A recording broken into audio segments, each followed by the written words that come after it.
الحمدللہ وکفا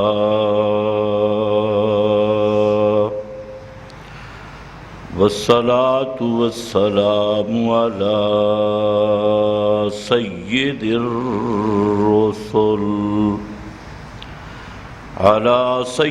الرسل وخاتم الانبیاء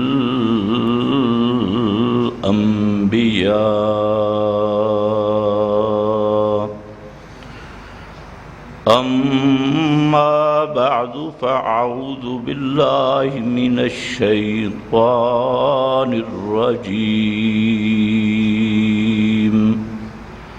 بسم اللہ الرحمن الرحیم ان اتبع الا ما یوحی الی انی اخاف ان عصیت ربی عذاب یوم عظیم سبحان ربک رب العزة عما یصفون وسلام علی المرسلین والحمد للہ رب العالمین۔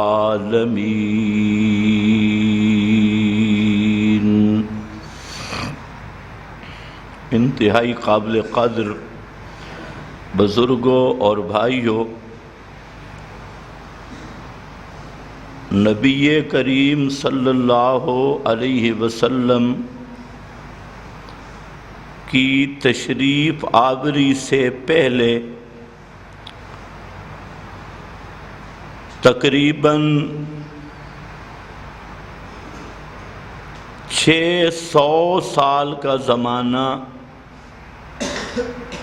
یہ زمانہ فترت کا زمانہ ہے۔ فترت کا مطلب ہے کہ اس زمانے میں کوئی پیغمبر مبعوث نہیں ہوا۔ حضرت عیسیٰ علیہ السلام کو آسمانوں پر اٹھا لیا گیا، اور حضرت عیسیٰ کے آسمانوں پر اٹھائے جانے کے بعد نبی کریم صلی اللہ علیہ وسلم کو نبوت ملنے سے پہلے کا زمانہ، یہ زمانہ فترت ہے۔ فترت کی ایک بحث ہے، بہت لمبی چوڑی علمی بحث ہے، لیکن میں یہاں صرف اتنی بات کر رہا ہوں کہ آپ یہ سمجھیں کہ حضرت عیسیٰ اور خاتم الانبیاء صلی اللہ علیہ وسلم کے درمیان کوئی نبی نہیں۔ بنی اسرائیل کے انبیاء کے خاتم حضرت عیسیٰ ہیں، اور پوری کائنات کے سلسلہ نبوت کے خاتم محمد مصطفیٰ ہیں صلی اللہ علیہ وسلم۔ اس دور میں مخلوق اور انسانیت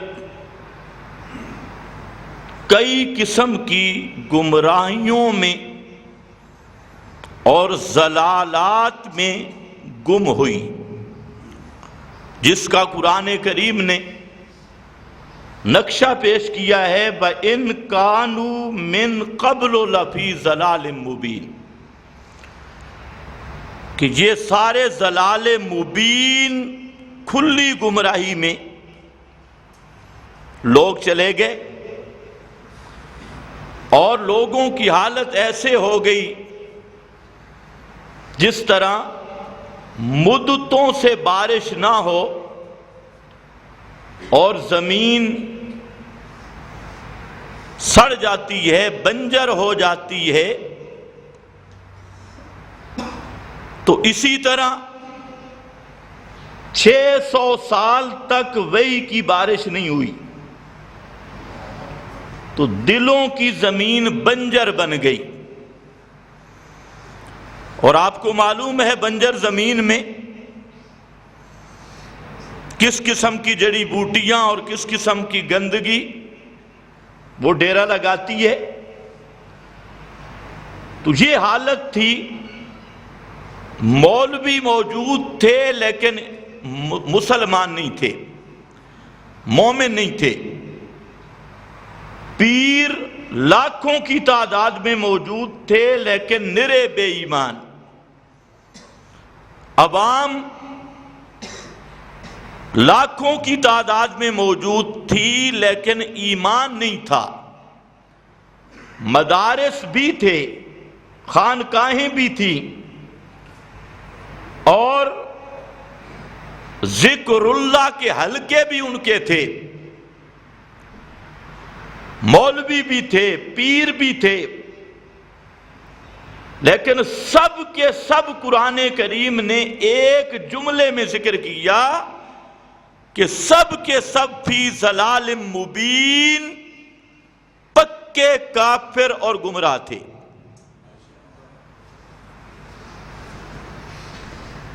اس سے آپ نے ایک مسئلہ سمجھ لیا ہوگا کہ ضروری نہیں کہ مولوی بھی ہو اور مومن بھی ہو، یہ ضروری نہیں کہ پیر ہو اور مومن ہو، یہ ضروری نہیں کہ اپنے آپ کو حاجی نمازی کہلوانے والا مومن ہو. معلوم ہوتا ہے ایمان کوئی اور چیز ہے کہ ذکر کرنے والے ملا پیر، اور وہ مولوی پیر بھی اس طرح نہیں تھے جیسے ہمارے دور کی. آج کل تو کوئی معیار ہی نہیں نا. آج تو داڑھی، اینک، پگڑی، خوشبو اور ساتھ پاؤڈر، کریم، میک اپ، اور 4 لفظ پڑھ کے آئے تو آپ کہتے ہیں ماشاءاللہ یہ تو کوئی علامہ ہے، بڑا شیخ یہ کل ہے، شیخ الکل علی الکل من الکل بالکل، یہ تو سب سے اوپر ہے. اور اگر بولنا چھوڑ دے، گونگا بن جائے تو آپ کہتے ہیں یہ پیر ہے، بزرگ ہے. اور شلوار گھٹنوں تک چلی جائے تو آپ کہتے ہیں ولی اللہ ہے. داڑھی لمبی ہو جائے. وہاں سب کچھ، داڑیاں بھی تھی، خانقاہیں تھیں، مولوی تھے، پیر تھے، ذکر اللہ کی مجلسیں تھیں، حج تھا، عمرہ تھا، ان میں نمازیں تھیں، روزے تھے، اور ان میں یہ اعمال نیک بھی کرتے تھے. مہمان نوازیاں تھیں، جھوٹ کو برا سمجھتے تھے، حرام کھانے سے بچنے کا اعلان کرتے تھے. اس کے باوجود اللہ نے فرمایا ان کانوا من قبل لفی ضلال مبین، پکے اور کھرے کافر تھے، ایمان نہیں تھا. سبحان اللہ. مسئلہ سمجھنا مشکل نہیں، اللہ ضد سے بچائے. اللہ کی رحمت متوجہ ہوئی اور 600 سال کی خزاں کو اللہ رب العزت نے بہار سے بدلنا چاہا. اجڑے ہوئے باغوں کو پھر سے آباد کرنا شروع کیا، اور اس بہار کے سلسلہ میں اللہ نے بارش برسائی قرآن کی صورت میں. قرآن آیا اور ایسے آیا، فرمایا ما کنت ترجو ان یلقا الیک الکتاب، کہ میرے محبوب آپ کے تو وہم و گمان میں بھی نہیں تھا کہ آپ پہ قرآن آئے گا، آپ نے تو سوچا بھی کبھی نہیں تھا. لیکن یہ قرآن کیا آیا، کیا وَلَٰكِن رَحْمَةً مِّن رَبِّكَ، یہ تیرے رب کی رحمت ہے، محض تیرے رب کی رحمت ہے. تو اللہ نے اس انسانیت کی آبادی کے لیے قرآن کی صورت میں روحوں کو زندہ کرنے والی بارش کا انتظام کیا، اور یہ وہ رحمانی بارش، یہ قرآن والی بارش اس شان سے آئی کہ جس پر اس کا قطرہ پڑ گیا تو اس کی مثال آسمان کے نیچے زمین کے اوپر ملنا پوری کائنات میں ناپید ہو گئی، مشکل ہو گئی۔ اور وہی لوگ ہوئے پھر جن کو قرآن نے کہا اولئک ھم الراشدون، پہلے ان کانوا من قبل لفی ضلال مبین، اور جب قرآن کا رنگ چڑھا تو اب ہیں راشدون، اولئک ھم المؤمنون حقا، حقا پکے مومن، اولئک حزب اللہ، اولئک ھم المفلحون، اور پہلے فی ضلال مبین، اور اب جب قرآن کا رنگ چڑھا اب آئے اولئک علی ھدی من ربہم، اب آئے ھدی من ربہم، وہاں ضلالت جہاں ہدا ہے۔ اور جو لوگ قیامت تک اس نصاب ہدا کے ساتھ جڑ گئے ان کے لیے میرے رب نے گارنٹی دے دی کہ وہ صراط مستقیم پر رہیں۔ فَاسْتَمْسِكْ بِالَّذِي أُوحِيَ إِلَيْكَ إِنَّكَ عَلَىٰ صِرَاطٍ مُسْتَقِيمٍ، گارنٹی مل گئی۔ اور جو لوگ قرآن مقدس پہ نہیں آئے، پیغمبر کا مقابلہ کیا، تو اس کے ویسے 9 وجہ بنتی ہیں، لیکن 3 وجہ اہم ہیں کہ انہوں نے قرآن مقدس کا مسئلہ کیوں نہیں مانا۔ آخر وجہ کیا تھی؟ مولوی پیر سب کے سب وہ قرآن مقدس کے دشمن کیوں بنے؟ حالانکہ آپ کے وہ دشمن نہیں تھے، آپ کے دشمن بنے ہیں تو کس چیز کی وجہ سے؟ کس چیز کی وجہ سے؟ جب تک آپ نے قرآن بیان نہیں کیا کوئی دشمنی نہیں۔ یہ ایک پورا مضمون ہے، قرآن آتا گیا تو سارے دشمن بن گئے۔ تو اتنی بات معلوم ہو گئی کہ جنہوں نے پیغمبر کی مخالفت کی کس وجہ سے کی؟ حدیث کی وجہ سے۔ کس وجہ سے کی؟ قرآن کی وجہ سے۔ دلیل دوں گا، ایسی نہیں۔ فرمایا فَإِنَّهُمْ لَا يُكَذِّبُونَكَ وَلَكِنَّ الظَّالِمِينَ بِآيَاتِ اللَّهِ يَجْحَدُونَ، میرے پیغمبر تجھے جھوٹا نہیں کہتے، تو نبی کی بات حدیث بنتی ہے کہ نہیں؟ تجھے یہ جھوٹا نہیں کہتے، تیری تکذیب نہیں کرتے، وَلَكِنَّ الظَّالِمِينَ بِآيَاتِ اللَّهِ، لیکن یہ ظالم، یہ لیکن آتا ہے شبہ کو دور کرنے کے لیے۔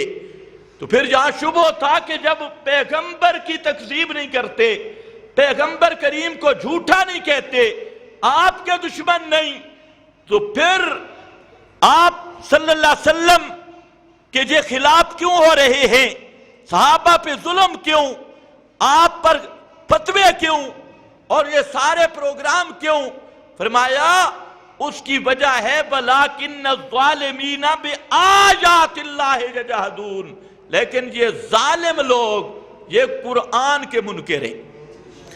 یجحدون، جہود کہتے ہیں جان بوجھ کر قرآن کا مقابلہ کرنا۔ یہ قرآن مقدس کے مد مقابل آ گئے، قرآن کے مقابلے میں یہ آپ کے دشمن بنے ہیں۔ وَلَكِنَّ الظَّالِمِينَ بِآيَاتِ اللَّهِ يَجْحَدُونَ، سارے اکٹھے ہو گئے، سب اجماع المشرکین، سب کٹھے ہو کے آگے اور کہا ائت بقرآن غیر ھذا، ائت بقرآن غیر ھذا، یہ بات ذرا سمجھنی ہے، لے آ قرآن غیر ھذا، اس قرآن کے علاوہ، ائت بقرآن غیر ھذا، کوئی دوسری کتاب دے دے ہم مان لیں گے، کوئی دوسرا نصاب دے دے ہم مان لیں گے، غیر ھذا، یہ قرآن لے جا، اس قرآن کو ہم ماننے کے لیے تیار نہیں۔ سوچنے کی بات ہے، آپ کے رشتہ دار، برادری، بزرگ، بڑے بڑے بزرگ، مولوی، پیر، جماعتیں، فرقے، سب کے سب کہتے ہیں ائت بقرآن، لے آ، وہ بے شک قرآن ہو، قرآن لے آ، لیکن کیسا ہو؟ غیر ھذا، یہ قرآن نہ ہو۔ سمجھ رہے ہیں میری بات؟ یہ قرآن، ادھر کیا فرمایا کہ آپ کی تکذیب نہیں کرتے، کس کے دشمن ہیں؟ قرآن کے، اور ادھر کیا فرمایا؟ وہ کہتے ہیں ائت بقرآن غیر ھذا، یہ بھی اس بات کی دلیل ہے کہ وہ پیغمبر کی ہر بات ماننے کے لیے تیار تھے، لیکن اس قرآن کو قبول کرنے کے لیے تیار، اہل حدیث بننے کے لیے تیار تھے، اس کے لیے ان کی پوری تیاری تھی کہ ائت بقرآن غیر ھذا، اور جو کچھ لیا ہم مانتے ہیں، لیکن یہ قرآن نہ ہو، غیر ھذا۔ یہ سورہ یونس ہے، آیت 15 ہے، اس کو گھروں میں جا کے ذرا ترجمہ بھی دیکھنا، غیر ھذا۔ اگلا مطالبہ، اگر یہ قرآن پورا تبدیل نہیں ہو سکتا، نیا قرآن نہیں آ سکتا، تو پھر مہربانی کر بدل ہو، اس قرآن کو بدل دے، اس میں تبدیلی کر۔ یا اللہ، وہ کون سا مسئلہ تھا، اتنا کڑوا مسئلہ کہ وہ کہتے ہم یہ قرآن نہیں مانتے، یہ اس قرآن میں تبدیلی کر دے۔ قرآن میں ہے کلو وشربو، کھاؤ پیو، اس مسئلہ کے دشمن تھے، کلو وشربو۔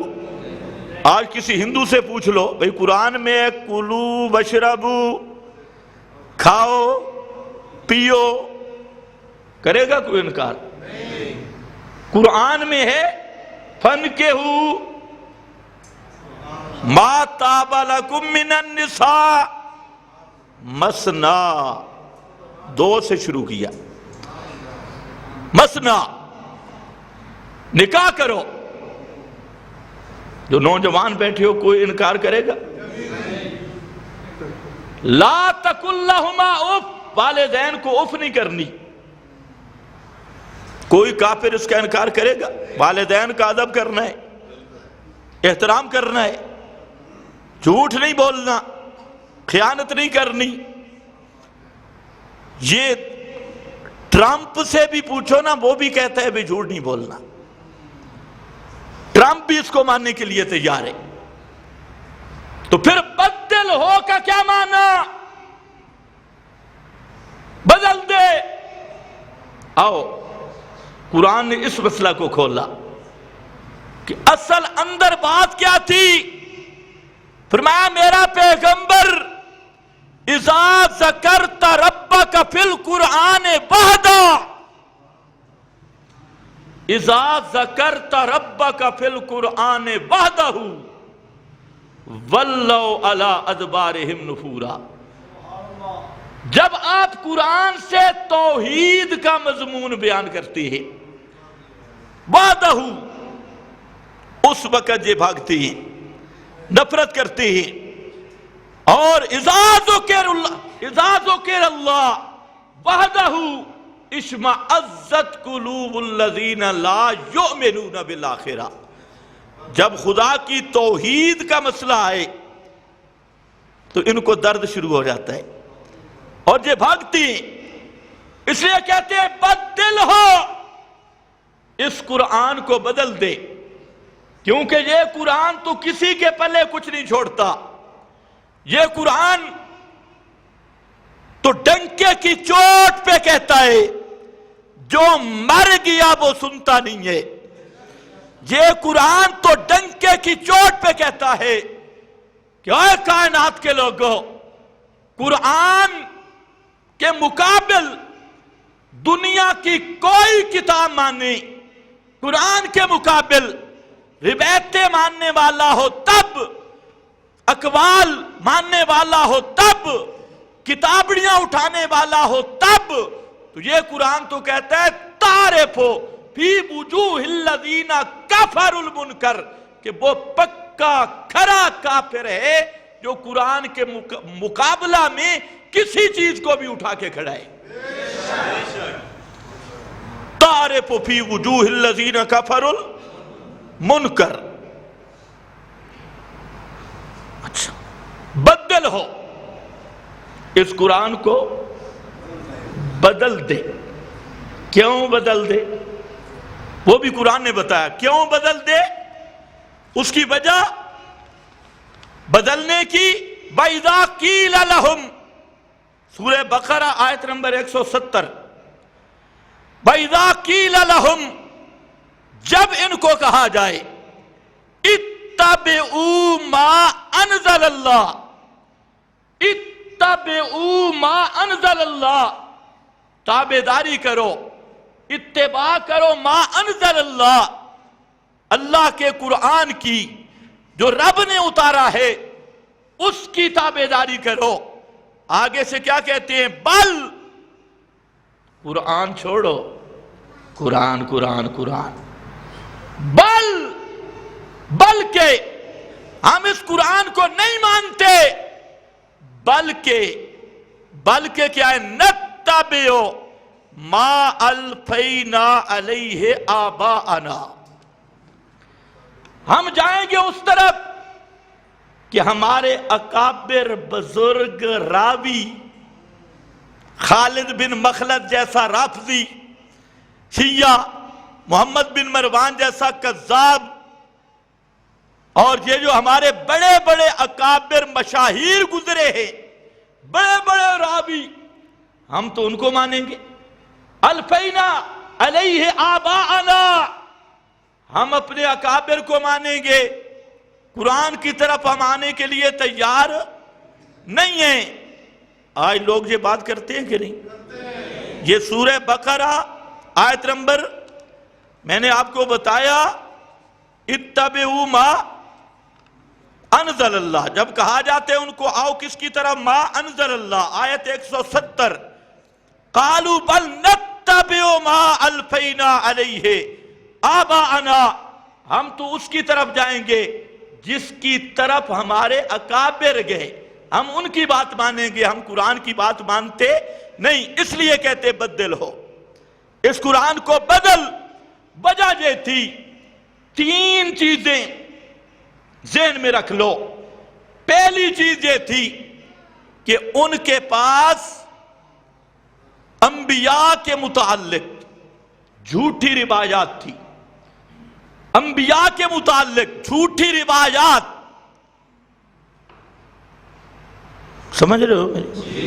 جھوٹی روایات، سب سے بڑی وجہ کہ وہ روایات جو قرآن سے ٹکرا رہی تھی، ان کا مذہب تھی، تو وہ کہتے قرآن کی طرف ہم نہیں آتے، ہم تو جائیں گے جناب روایات کی طرف، اور روایات وہ جو قرآن سے ٹکرا رہی ہے ان کی طرف۔ وہاں پر دو فرقے بن گئے، ان روایات کی بنیاد پہ انبیاء کے متعلق مولویوں نے روایتیں بنا رکھی تھی، پیروں نے روایتیں بنا رکھی تھی۔ مثلا ایک روایت یہ تھی کہ حضرت سلیمان یہ غیر اللہ کی پکار کرتے تھے. ایک روایت تھی حضرت سلیمان غیر اللہ کی پکار کرتے تھے. یہ روایت انہوں نے بنائی اور متھے لگائی کس کے؟ حضرت، بولو وقت بڑا کم ہے، حضرت سلیمان کے. اب جہاں پر دو پارٹیاں بن گئی. ایک پارٹی کہنے لگی تم کہتے ہو رب کے سوا کسی کو نہیں پکارنا. حضرت سلیمان پیغمبر، وہ جادو کرتے اور جادو میں غیر اللہ کی پکار ہوتی ہے، وہ تو غیر اللہ کو پکارتے تھے، تم کہتے ہو نہ پکارو. دوسری پارٹی اٹھی، اس نے اس روایت کی بنیاد پر حضرت سلیمان پہ کفر کا فتویٰ دے دیا. یہودیوں نے انہوں نے کہا تم کہتے ہو وہ نبی ہے، وہ تو جادوگر ہے، غیر اللہ کو پکارتے. ایک پارٹی غیر اللہ کی پکار پہ دلیل بنانے لگی، ایک پارٹی حضرت سلیمان پہ کفر کا فتویٰ لگانے لگی. آیا قرآن نے آ کے صفائی دی، فرمایا ما کفر سلیمان ولیکن الشیاطین کفروا. اے لوگو، سلیمان نے جادو نہیں کیا، غیر اللہ کی پکار نہیں کی، ولیکن الشیاطین، جھوٹے رابی اور بدمعاش رابیوں نے حضرت سلیمان پہ جھوٹ گھڑا ہے اور اپنی طرف سے کتابیں بنا کر، روایتیں بنا کر انہوں نے حضرت سلیمان کے متھے لگا دیے. میرا پاک پیغمبر، معصوم پیغمبر سلیمان، ولیکن الشیاطین ما کفر سلیمان، حضرت سلیمان نے کفر نہیں کیا، ولیکن الشیاطین کفروا. کفر کس نے کیا؟ شیطانوں نے کفر کیا، جھوٹے راویوں نے بدماشی کی. کہ آج بھی سوچو میرے بھائیوں، وہی حالت ہے.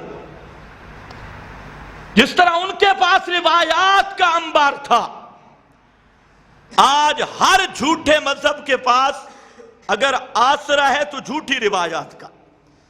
جب بھی آپ کو گرفتار کریں گے تو کس کے نام پہ؟ روایت کے نام پہ. فلانی روایت میں آ گیا، فلانی روایت میں آ گیا. تو اللہ رب العزت نے پہلے جو جھوٹی روایتیں چل رہی تھی ان کے لیے معیار مقرر کیا ہے قرآن کو. معیار مقرر کیا ہے کس کو؟ قرآن کو. مثلا وہاں جھوٹی روایت چل رہی تھی کہ حضرت داؤد نے معاذ اللہ وہ چھت پہ چڑھے، کفر نقل کفر نہ باشد، اور ایک فوجی کی بیوی پہ نظر پڑی تو اس پہ مفتون ہو گئے اور فوجی کو مروایا اور خود نکاح کر لیا. اب یہ ایک روایت انہوں نے بنا رکھی تھی. آیا قرآن نے آ کر اس کی صفائی دی. حضرت داؤد کی صفائی قرآن نے دی.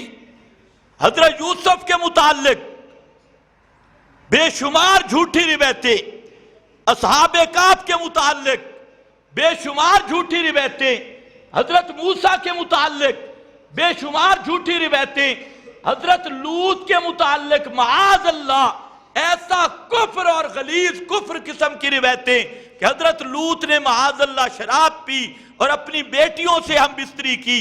یہاں تک کی روایتیں موجود ہیں اور موجود تھی اس وقت بھی. اور قرآن نے آ کر حضرت لوط کی صفائی پیش کی، حضرت ابراہیم کی صفائی پیش کی، حضرت موسیٰ کی صفائی پیش کی، حضرت ہارون کی صفائی پیش کی. ان کے ہاں یہ جھوٹی روایتوں میں تھا کہ یہ جو سامری کے بچڑے کی پوجا ہوئی یہ حضرت ہارون نے کروائی تھی، اور سامری والا بچڑے اس کی پرستش حضرت ہارون کرواتے رہے.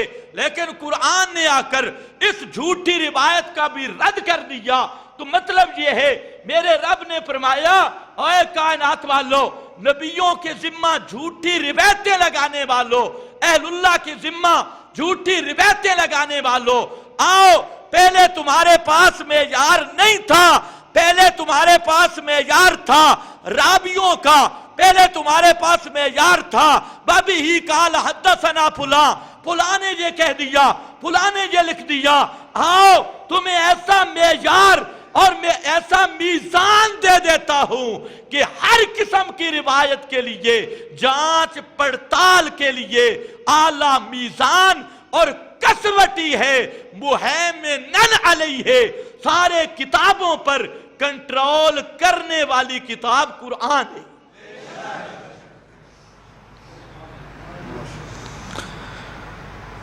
سب روایتوں کو رد کیا جو قرآن کے خلاف تھی۔ آج پھر وہی مذاہب آ گئے، ہر فرقہ اسی جھوٹ پہ، کوئی کہتے ہیں اول ما خلق اللہ نوری، ان سے کوئی پوچھے قرآن کیا کہتا ہے، قل انما انا بشر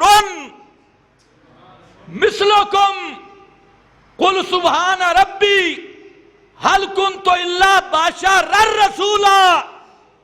قرآن یہ کہتا ہے اور تم کیا کہتی ہو، اول ما خلق اللہ۔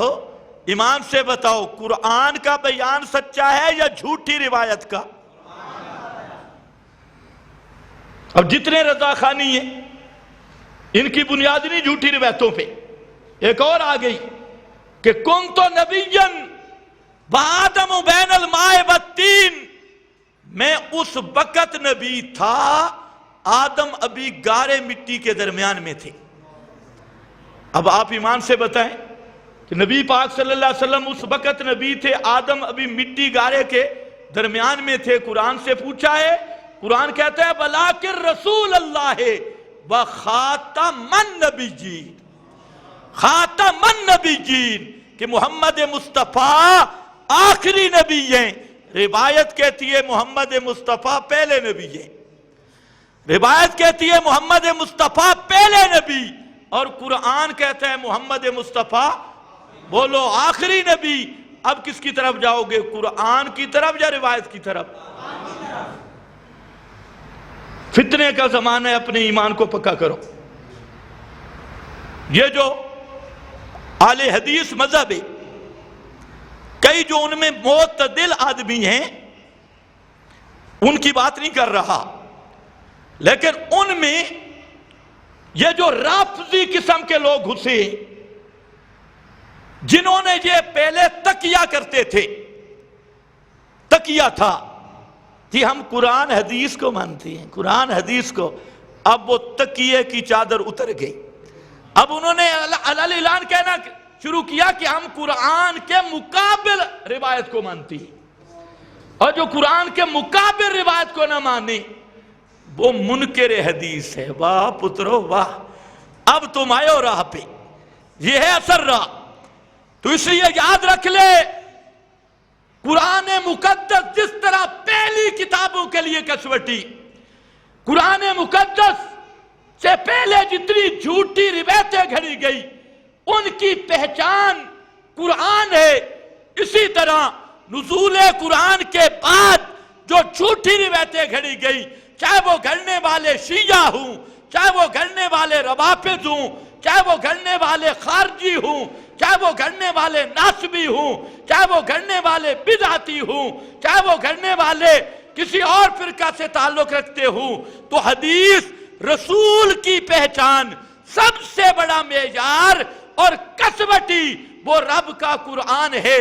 جو روایت قرآن سے ٹکرا جائے گی وہ راوی پر چھوڑ دی جائے گی، محمد مصطفیٰ کا فرمان ہو سکتا نہیں۔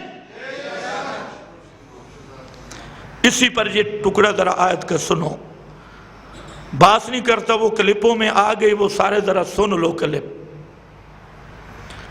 وہ جو گفتگو چل رہی ہے وہ کلپ سارے سنو کہ اس میں کیا ہے، ان کی بھی سنو ہماری بھی سنو، پھر جج بن کے فیصلہ کرو۔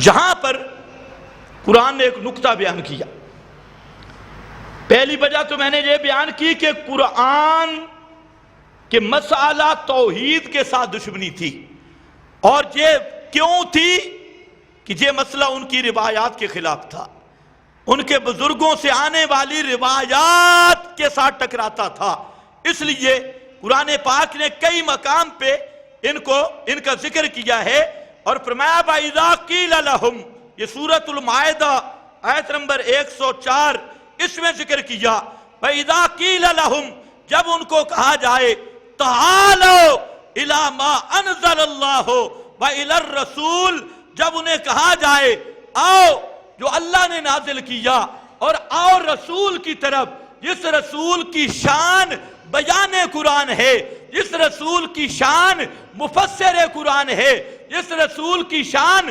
مبین قرآن ہے، جس رسول کی شان معلم القرآن ہے، جس پیغمبر کی شان قرآن کی تشریح کرنا، قرآن کا بیان کرنا، قرآن کی تفسیر کرنا، اس کے مجمل کی تفصیل کرنا، اس کے مبہم کی وضاحت کرنا، وہ رسول الی الرسول، اس رسول کی طرف آؤ۔ جب ان کو کہا جاتا ہے آگے سے کیا کہتے ہیں؟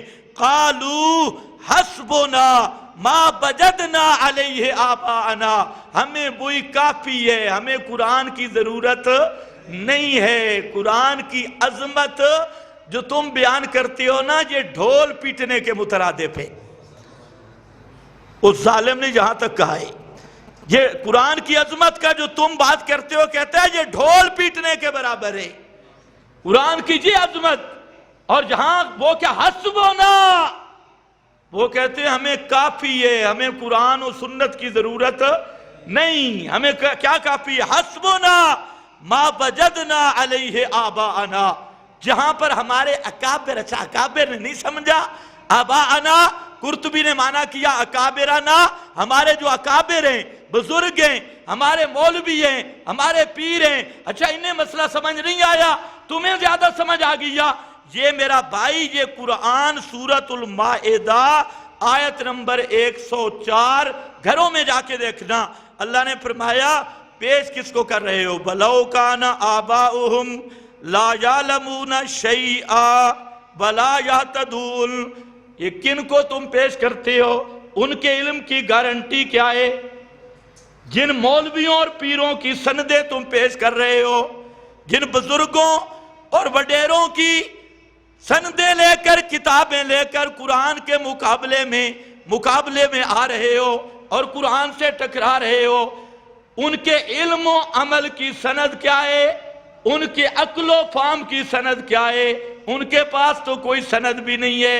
اور یہ جو قرآن ہے یہ اللہ کا نازل کیا ہوا، یہ پیغمبر کا بیان، اللہ کا قرآن ہے، پیغمبر کا بیان ہے، اور قرآن پیغمبر کے بیان کے مد مقابل جن مولویوں اور بزرگوں کو تم پیش کرتے ہو اور جن بڑے بڑے وڈیروں کو تم پیش کرتے ہو، ان کے علم و عقل کی تمہارے پاس، ان کے جنتی ہونے کی تمہارے پاس، ان کی ہدایت اور عقل کی تمہارے پاس سند کیا ہے کوئی سند؟ کل تک ایک پیر کہہ رہا تھا یہاں ترنول میں، کل تک ایک پیر کہتا رہا کہ میں اس کا اپنا ایک بنایا ہوا درود، کہتا ہے یہ پڑھو ترنول میں کرونا نہیں آ سکتا۔ کل اس کی آئی ڈی چیک کرو، خود ہسپتال میں کرونا کا مریض بن چکا ہے، مریدوں کی ضمانت دینے والا کہتا ہے یہ کرو، ترنول کے ایریے میں کرونا آ نہیں سکتا۔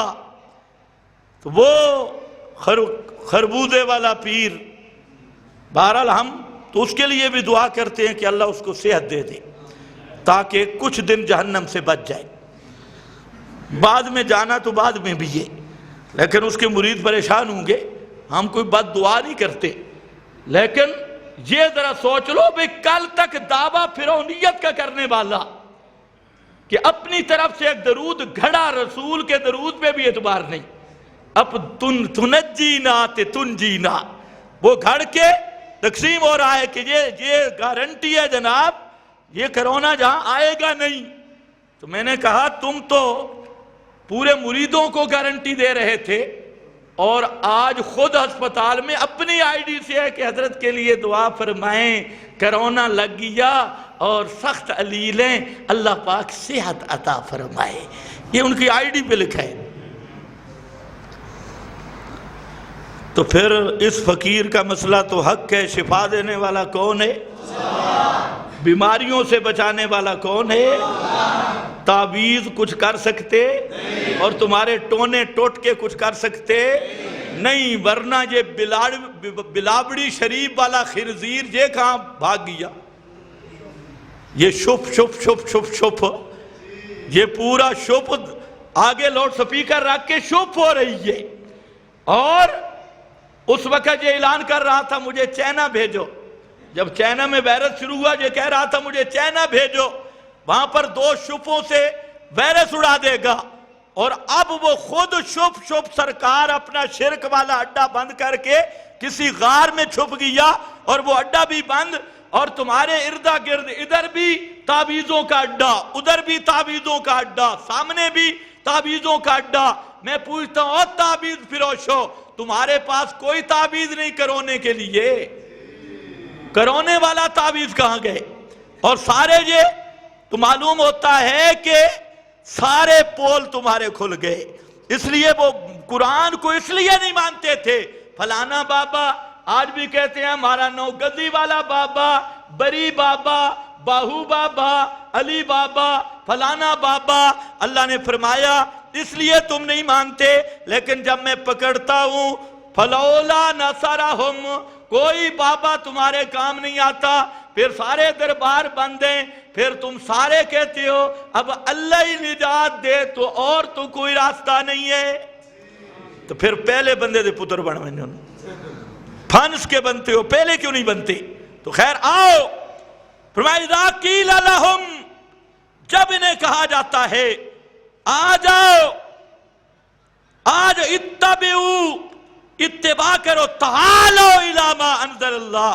یہ سورۃ المائدہ اور سورہ لقمان میں ذکر کیا، آیت نمبر 21، اس میں ذکر کیا کہ اذا قیل لہم اتبعو ما انزل اللہ، جب انہیں قرآن کی طرف دعوت دی جاتی ہے آگے سے کہتے ہیں کہ بل نتبع ما وجدنا علیہ آباءنا، جہاں پر قرآن میں سلطانی فتویٰ آیا۔ اس مقام پہ سورہ لقمان میں فرمایا اپنے بزرگوں کے حوالے، رابیوں کے حوالے اور اپنے اکابر کے حوالے پیش کرتے ہیں۔ اب فرمایا بلو کان الشیطان یدعوہم الی عذاب السعیر، اور جھوٹی روایتیں پیش کرنے والوں، اپنے بزرگوں کے قول کٹورے پیش کرنے والوں، جھوٹی کتابڑیوں کے خواب پیش کرنے والوں، سمجھو، سنو، تم بھی شیطان ہو، تم بھی شیطان ہو، اور تمہارے یہ لیڈر بھی پکے بے ایمان ہیں، تم بھی جہنمی ہو، اور جن کی روایتوں پہ تم ناچ رہے ہو، جن کی کتابڑیوں پر تم ناچ رہے ہو، جن جھوٹے رابی، شیعہ رابی، قدری رابی، مرجعہ رابی، ناسبی رابی، خارجی رابی، جو بے دین قسم کے رابیوں نے قرآن مقدس کے مد مقابل روایات کا انبار لگا دیا، اور تم قرآن کے مد مقابل ان روایتوں پہ گر گئے۔ سنو، الشیطان، تم بھی شیطان ہو، اور وہ جھوٹے رابی بھی تمہارے ساتھ کے شیطان ہیں، اور دونوں کی دعوت کس کی؟ عذاب سعیر کی طرف۔ یہ تو ایک بات۔ دوسری بات، بس ختم کرتا ہوں، وقت ہو گیا، اصل تقریر یہاں سے شروع ہونی تھی، تمہید میں کافی وقت لگ گیا۔ وہ آئے، انہوں نے کہا قرآن نیا لے کے آؤ، یا اس قرآن کو کیوں بدل دو کہ ہمارے بزرگوں کی روایات کے، اکابر کی روایات کے اس کا مسئلہ خلاف ہے اور ہمارے وڈیروں کے خلاف ہے۔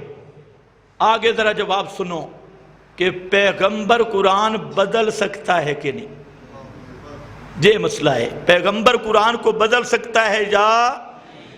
آج مولوی کہتا ہے قرآن کے مد مقابل روایت مانیں گے۔ جب قرآن کے مد مقابل روایت مانی گئی تو قرآن بدلے گا یا نہیں؟ بھئی ایک مسئلہ قرآن بیان کرتے اس کے مد مقابل جب روایت مانیں گے تو قرآن بدلے گا یا نہیں؟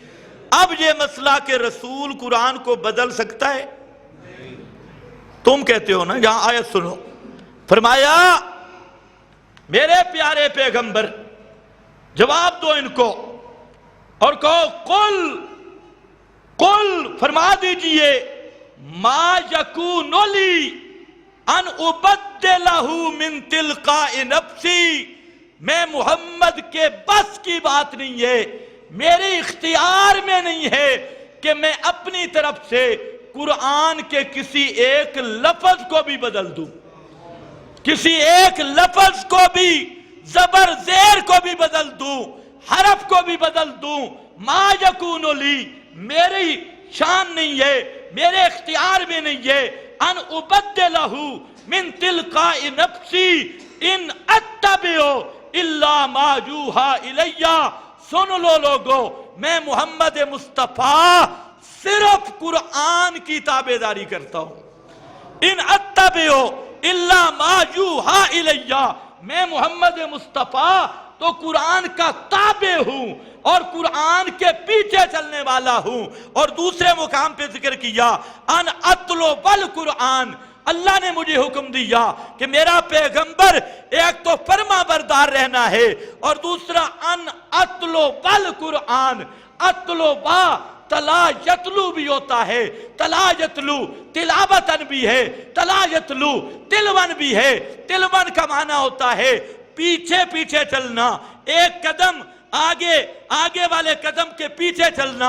فرمایا مجھے حکم یہ ملا ہے کہ میں قرآن کے پیچھے پیچھے چلوں، ان اتلو بالقرآن۔ یہ حکم کس کا ہے؟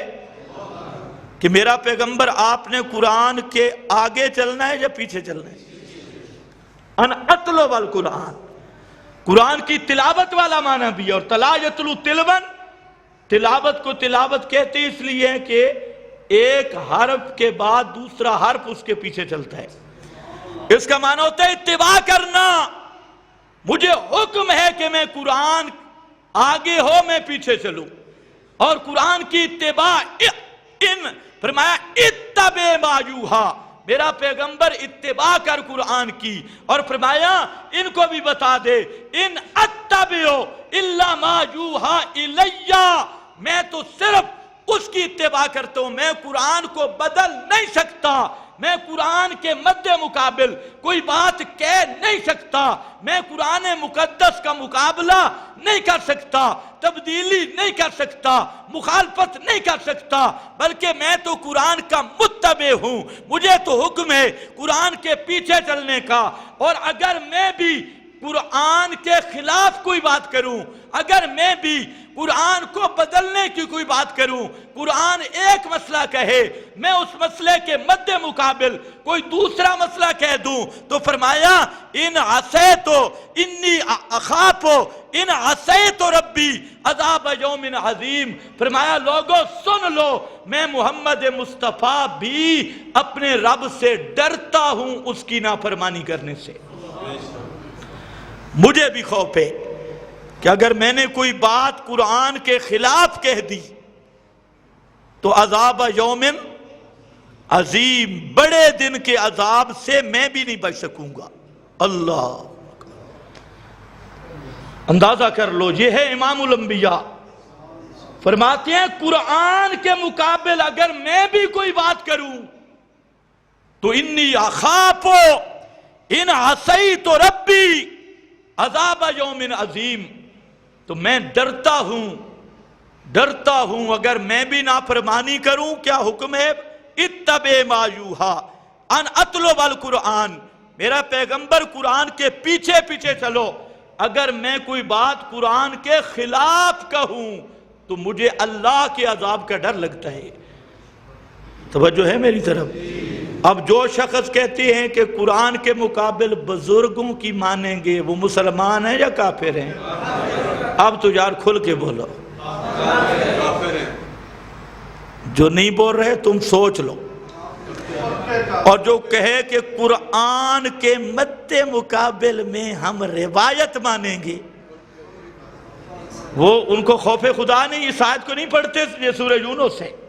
یہاں تو پیغمبر کریم خود کہتے ہیں اگر میں قرآن کے خلاف کوئی بات کروں تو میں بڑے دن قیامت کے دن اللہ کے عذاب سے ڈرتا ہوں، اللہ مجھے بھی پکڑے گا۔ اور دوسرے مقام پہ قرآن نے کہا میرا پیغمبر اگر کچھ اونچ نیچ ہوئی، حالانکہ ہو نہیں سکتی، ایسے مولویوں کو سمجھانے کے لیے، کیونکہ پیغمبر معصوم ہوتا ہے، فرمایا لَأَذَقْنَاكَ ضِعْفَ الْحَيَاةِ وَضِعْفَ الْمَمَاتِ، باقیوں کو تو ایک گناہ عذاب ہوگا، اور اگر آپ نے قرآن سے ہٹ کر کوئی بات کی تو 2 گناہ عذاب دوں گا، 2 چند ڈبل، ڈوڑا عذاب، ڈبل عذاب، 2 چند عذاب دوں گا۔ اذقناک ضعف الحیات، تو کتنا ظالم ہے وہ شخص جو پیغمبر کے فرمان کو قرآن کے مقابل بتاتا ہے۔ ہم کہتے ہیں پیغمبر کا فرمان کبھی قرآن سے ٹکرا سکتا نہیں، اور جو روایت قرآن کے خلاف ہو وہ نبی کا فرمان بن سکتی نہیں۔ تو اب جہاں جیسے وہاں 2 فرقے بنے نا، جہاں بھی بن گئے۔ ایک پرویزی ہے مرتدین، جنہوں نے حدیث رسول کے انکار کر دیا، اور ایک یہ اہل حدیث ہے غالی شیاطین، انہوں نے روایتوں کو قرآن کے مقابل قرآن چھوڑ دیا اور روایتوں پر سینہ لگا کے اپنا نام رکھ دیا جی ہم تو ہیں اہل حدیث۔ پہلے میں کہا کرتا تھا، ابھی سندھ سے ایک ساتھی کا فون آیا تھا، وہ انہی کے ساتھ تھا، تو اس نے کہا مجھے، اس نے تو کہا میڈیا پہ میرا نام دو، تو میں نے کہا ہم اتنا میڈیا کو سستا نہیں کرتے، ذمہ دار سے ٹھیجے۔ اس نے یہ کہا کہ ہم 50 ساتھی پہلے اہل حدیث تھے، لیکن آپ کا کلپ سن کر اب ہم مسلمان ہو گئے، یہ اس کے لفظ سے، میں نہیں کہتا۔ کہتا ہے کہ پہلے آپ کی تقریریں سن کے ہمیں غصہ لگتا تھا، آپ جب یہ کہتے نا کہ اہل حدیث کا قرآن پہ ایمان نہیں تو ہمیں غصہ لگتا تھا، لیکن اب ماشاءاللہ ہمارے مولویوں نے جب خود اعلان کیا اور اس پر کہ ہم قرآن کے مقابل روایتوں کو مانتے ہیں، تو اب ہمیں یقین ہو گیا کہ واقعی یہ لوگ قرآن کے منکر ہیں۔ تو یہ سمجھ والوں کو اللہ ہدایت دیتا ہے۔ بہرحال میں نے عرض یہ کیا ہے کہ قرآن یہ اللہ کی وہ رحمت ہے جو اس دور میں برسی جب دنیا اجڑ چکی تھی، اور دنیا کو اللہ نے آباد کیا ہے قرآن والی بارش سے۔ جو آج بھی آباد ہدایت کے اعتبار سے ہونا چاہتا ہے قیامت تک، تو وہ اس ہدایت سے حصہ لے۔ یہ کتاب ہے ساری کتابوں کو کنٹرول کرنے والی۔ انشاءاللہ آئندہ جمعے پر اس سے آگے شروع کریں گے۔ وآخر دعوانا الحمدللہ۔